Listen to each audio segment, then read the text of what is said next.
the spirit universe is a real thing. It's not just a concept, but it's most definitely a foreign concept to those who don't believe spirit exists. There's an invisible to the human eye universe stacked upon our physical known universe.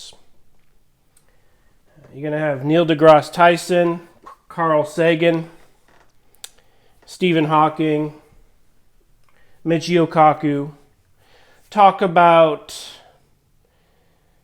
physical things. And they'll take a leap of faith and talk about quantum entanglement and black holes, dark matter. But they never seem to make the connection between invisible dark matter and the invisible spirit universe that is equally invisible to the human eye, and there's no way for us to know if they are not the same thing. There's clearly a lot of invisible dark matter floating around in the universe, planets, whatever the case, fully invisible, okay? And there's just gravitationally, mathematically more mass than we can see. Perhaps the universe is just dimly lit, but perhaps this invisible matter is simply on a spectrum of light that we can't see. Ultraviolet rays are what these sunglasses block. These are polarized. I don't see ultraviolet rays. I don't see ultraviolet. I don't see 99% of the light spectrum. As a human being, we see a fraction of what's actually in front of us. And we interpret colors, theoretically speaking. Red could be 10 different shades that the eye can't distinguish. That's not the best example, but there are colors that the human eye cannot see. Just think about that. There are colors in the universe the human eye can't see. That's an interesting concept in and of itself. There are unseen beings, a crud load of the ghost hunters that have TV shows. They tend to repeat the same anecdotal hearsay urban myths and urban legends as if it's a fact. And most definitely my theories and opinions aren't facts either. But I personally do not believe in the stone recording, earth recording, memory replaying, reenacting based on a piece of rock, projecting a apparition, a ghostly figure, a phantom, a phantasm. A freaking brick wall can't project a ghost and reenact a tragic event or a happy event. That's not how matter works. Prove me wrong, Most definitely there's going to be some quantum physics theories floating around there, but what I've noticed as a ghost hunter, see, this isn't from some random third-party non-objective perspective. This is someone in the field actually interacting with spirit entities. I have cases and cases full of ghost hunting equipment, and spirits interact immediately to stuff you say. I've noticed there are yes men spirits that I think I'm just talking to a camera for people to watch it. Thank you for subscribing, like, comment. I appreciate everything the supporters of this channel do. But I think I'm just making content for a few viewers, preferably more than a few. But I'll say stuff like, "Oh wow, this meter, it's spiking pretty good. I wonder if there's like a graveyard nearby that I don't know about. And then on the replay, an EVP, I'll have like a recorder such as this. And on the replay, I'll hear, yeah, yeah, yeah, yeah, uh-huh, yep, yeah, mm-hmm. I hear literally yes men spirits agree with, and they're affirming what I just said immediately in real time. But I can't hear them. Only on the playback can I hear the EVP. It's not a crazy thing. It sounds crazy. But upon playing it back, it's physical evidence, as physical as you can get. Spirits interact firsthand. I've had it happen on a number of occasions. I'm holding a device. Can you please set this off? They set it off. Can you make your presence known? I'll hear a creak. I'll point the camera, and if I have a recorder, I'll point the recorder at it and try to capture an EVP or an apparition, best case scenario. And it's few and far between, and it's rare, okay? But I have captured, last Hexanoct, the witch holiday, I was just talking about spirits. I was doing a ghost investigation. I hear a creak, a crack in an abandoned house that's locked. I pan the camera, and I hear what sounds like, just a little bit of creaking, a little bit of cracking. It could have been earth settling, whatever the case. It could have been anything, right? On the playback, there's a spirit voice that clearly said something, something, anywhere. It spoke perfect English. Anywhere. So this isn't a bird flying around in the house, okay? A bird doesn't say anywhere in perfect English, okay? It was a stone cold, 100% authentic EVP. Perhaps if my ears were better, I might have heard it. One time I was walking down, was it La Brea? It could have been La Brea. It's just a street in Los Angeles. And my mel meter goes off. It spikes, it goes off. And I hear, hey, coming from a spirit. I didn't hear the hey at the time. And it sounds like hey being yelled underwater. Why do spirit voices come off as whispers? You can't hear them audibly, only upon replaying them. I notice and mention many times it sounds like they're underwater. It literally sounds like, like there's an actual membrane of water or plastic or metal. Or the thing is, there's a dimensional barrier between this spirit entity and our physical reality, our physical dimension, their spirit dimension. There's a barrier.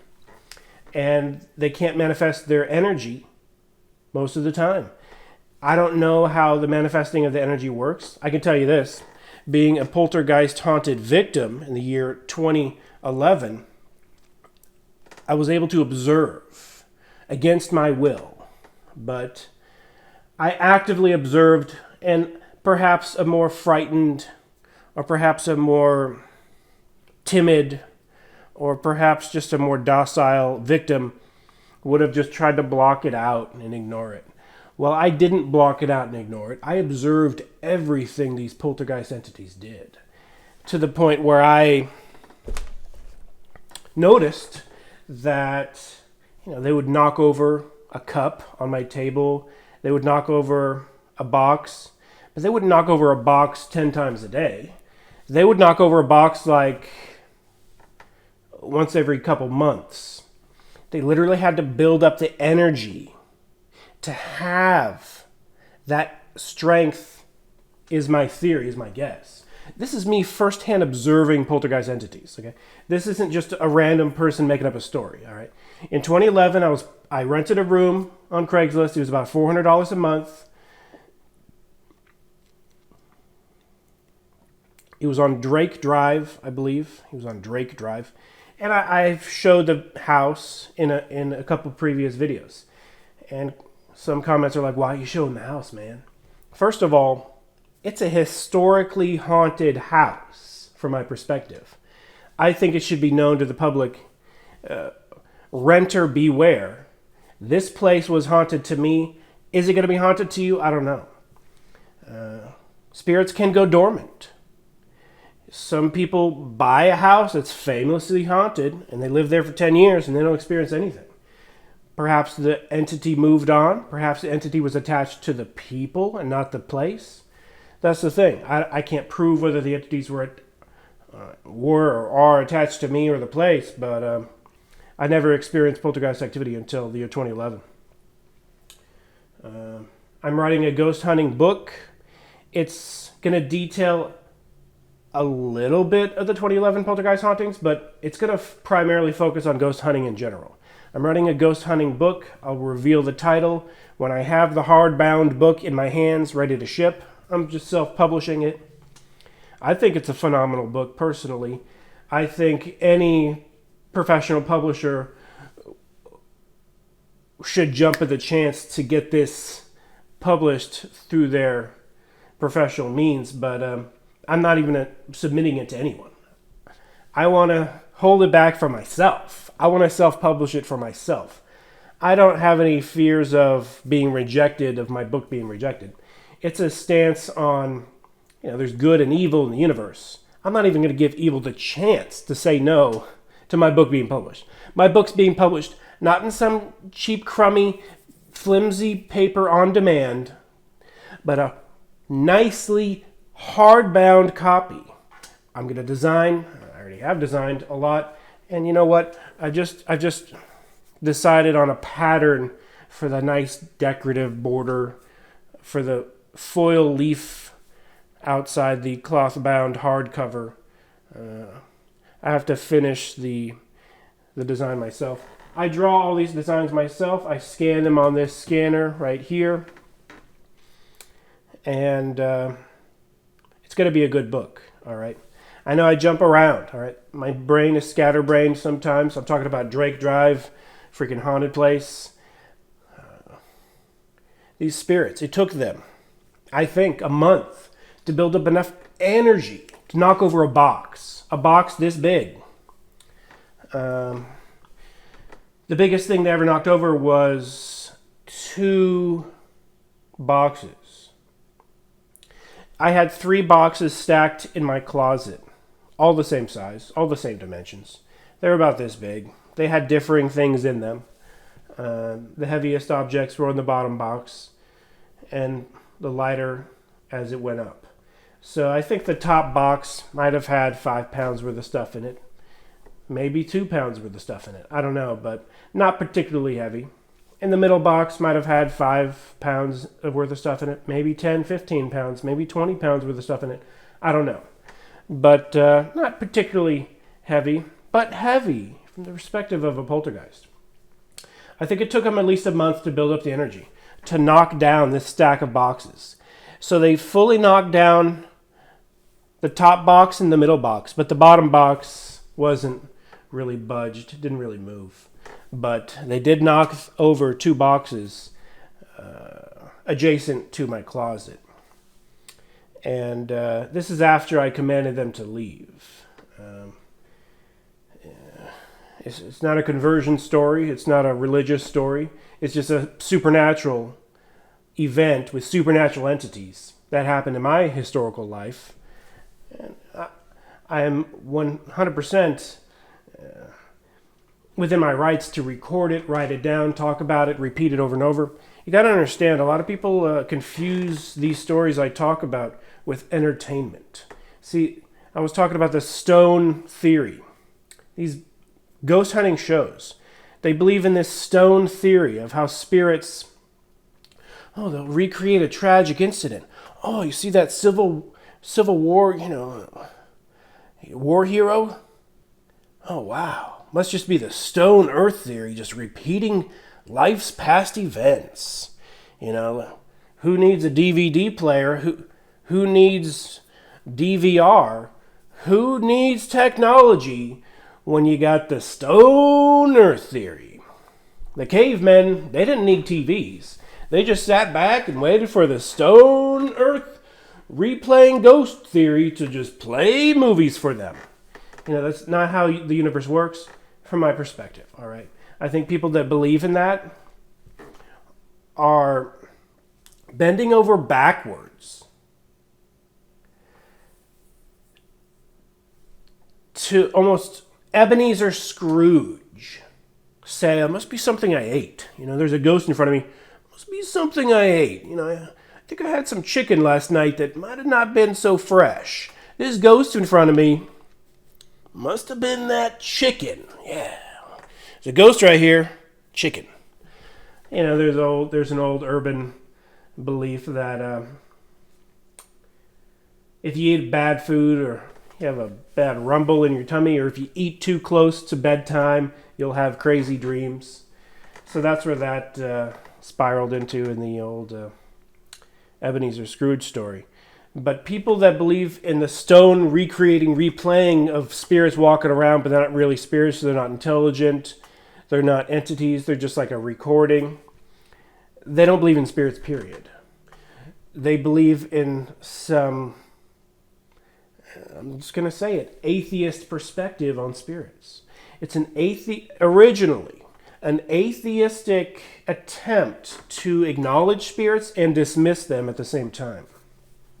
I acknowledge spirits, and I admit and know of a surety that they react in real time to me as a human, as a physical entity. These non-physical entities, they have reacted to me many times. 2011, for example, when they knocked over the 2 boxes, I said, I command you to leave my room. Get out of my room. You're not welcome. I command you to leave. And I did use the name Jesus Christ. I command you to leave in the name of Jesus Christ. And their reaction to me saying that was within seconds. They knocked over 2 boxes. These boxes were about this big, exactly square. I think they were U-Haul. Perhaps they were U-Haul boxes. Just cardboard, regular size boxes. I was surprised that they knocked them over so quickly. I didn't know that the spirits were even in the vicinity of the closet. I was kind of like a blind person just feeling out where these invisible entities are, because as a human, we are all blind to where and what these entities actually look like, what they actually are, where they actually are. But we're not invisible to them, I believe. I believe they can see us, but that's just a theory, I've heard other theories. Maybe I've postulated them myself, at this point. You read 1,000 things, you hear 1,000 things, but I'm not influenced by what I read and hear, okay? I'm mostly influenced by what I experience firsthand. And I have had the thought cross my mind a couple times, what if humans are invisible to spirits except during the night? Okay, I have to go. I have to drive my car down the road. So this is the end of the video. But what if spirits can't see humans except during a certain intersection of these membranes of 2 different aspects, 2 different fractal realms of the universe? Perhaps only at a certain time of night, spirits can see us, and vaguely we can see them. But I think it's more they can see us all the time. They're dimensionally higher than us. They can look down and see us. Spirits exist. They interact with me personally in real time. Not every single second of every single day. Luckily, it's few and far between here and there. And most definitely an atheist would see that as some type of psychosis. It's not when I have tons of evidence on video. I would play back the video, and they would just, they would put on their blinders, seeing the evidence I've recorded. They'd close their ears and they'd close their eyes on the video evidence and audio evidence I've recorded. A spirit saying, anywhere. Another spirit saying, that's not a spirit. I would say two of the best EVPs I've recorded are anywhere, that's not a spirit, hey, yeah. Just vague things here and there. There's definitely a deceptive way in which spirits communicate with humans. I heard recently, and maybe I heard it many years ago, but I heard it repeated recently, that one of the reasons every single spirit you're ever going to come in contact with on a ghost hunt, a ghost investigation, the reason spirits are always going to be sarcastic is because these are entities that see humans as so below themselves. They talk to humans almost like a human child would talk to an insect. A human child would talk to you and it's like, hey, ant, how's it going, ant? Oh, you playing on the ant hill? Just think if that ant asked that human child a question. Like, I don't know how we could hear ants speak, right? If we could hear ants speak, they'd be like, I don't know what noise they'd make, all right? I could change it to a chipmunk, okay? A chipmunk trying to communicate with a human. It's not going to be much communication taking place. Very bad examples. You have to think of a lower species that can speak English. Well, let's say a parrot. A parrot repeating what you're saying. You're gonna talk to the parrot a little bit, but you're not really gonna have a deep conversation with the parrot. I love animals. Pet owners always talk to their pets, and they love them and pet them and give them names, feed them, make them happy, do what you got to do for your pets. And most definitely, a lot of people treat their pets like children, and they do try to have deep conversation with their pets, and the pets are like, hey, don't know what you're saying, but you're my pet parrot. Bad examples, okay? But spirits look down at humans. I'm talking about the ones we can communicate with via ghost hunting, via spirit investigations, via seances, whatever the case. They're always going to have a sarcastic non-response. If they do respond, it'll be worthless information. So the skeptics are going to see this repeated pattern of worthless information. Repeated pattern of, that wasn't useful. Anyone could have known that. Repeated pattern of these entities that are pretty much a-holes. And I've heard another guy who's a ufologist, alien-believing guy, no, nothing wrong with that, but he made a really interesting point. I don't remember his name. It was on Art Bell many years ago. He said, aliens are a-holes. They abduct humans. They're really rude. They don't give us any answers. They really don't help us with anything. They kind of just poke and prod us. They fly away in their flying saucers into other dimensions. They really aren't helping us. Anyone saying that there are these peaceful, loving aliens helping us, where is the actual help? Really, they're treating us like crap. They're super deceptive entities, extremely deceptive. And that ufologist, I think he was on a roll. I think he actually saw beyond the BS and saw that alien entities, if they exist, UFOs, flying saucers, if they exist, they're extremely deceptive in nature. And I'd say the same thing for spirits you're going to contact via ghost hunting. Exactly as deceptive. You're going to get worthless information time and time again, over and over and over. I got to go down the road. I got to get going. It is 2:15 my time. Yikes, that's time for me to go. All these things, food for thought. You have any questions? You have any comments? You have any suggestions? Stay tuned. This is The Loft. I'll give you a tour of The Loft. I'll show you some books. I'll do some book reviews. I'm going to do more ghost hunting. I do ghost hunting few and far between these days. but I will try to get back into ghost hunting as long as it's far away from where I live. I don't recommend ghost hunting for everyone. I don't recommend it near where you live. Always say goodbye. Just watch the Ouija Origin of Evil movie. Yeah, I mean, pretty freaky, pretty scary. It's definitely not an advertisement for the product.